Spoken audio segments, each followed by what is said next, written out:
Greetings, friends. It's me, Wayman, and this is a video to Christopher L.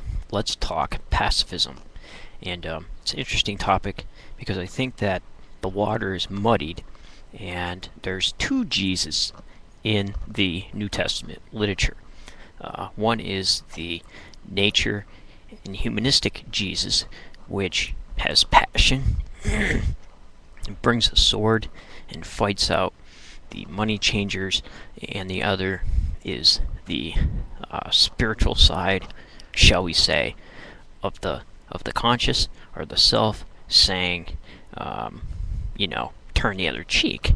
So the water's muddied, and a lot of times this dichotomy confuses Christians on what they should do. And I think the answer is slaying the self and the ego and bringing the two together as one, and binding that strong man within us in order to be liberated. You can't do that with rules and regulations. A lot of times Christians bemoan the law. Oh, it was so terrible, but then they go create their own laws and personal convictions. If you don't believe me, just go and try to have a beer inside of a church.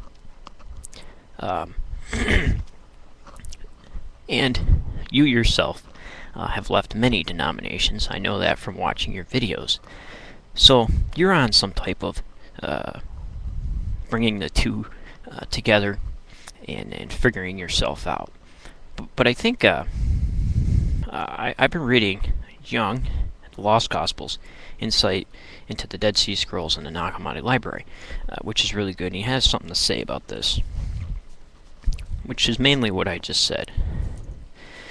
If, on the contrary, one wants to conjure up a picture of him that shows anger and rough manners, one can point to this treatment of the merchants in the temple and his unqualified condemnations of the Pharisees as hypocrites, white sepulchres, and blind guides, misleading people. Needless to say, these diverse images of Jesus make the often extolled imitation of Christ more than a little difficult. For instance, who are we to imitate him when he advises us to turn the other cheek when struck, or are we to emulate him when he says, I came not to bring peace, but a sword?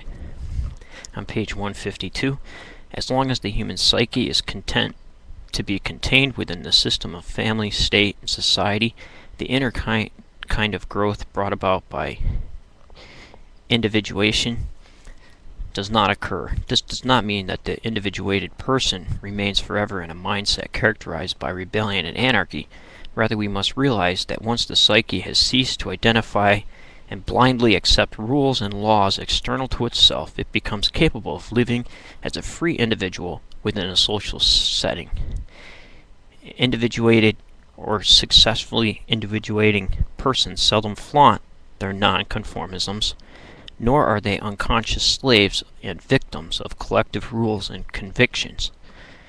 In order to make choices, it is necessary to become emancipated from the choiceless adhering to established rules.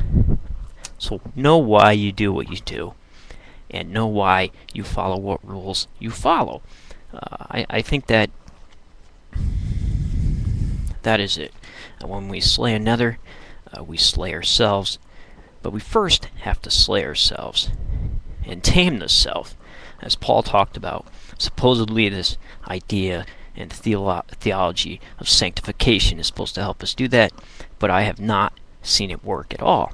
So much for pacifism and the war of the self and the war with each other will continue to rage on as long as we blindly follow the outward and fail to look to the inward.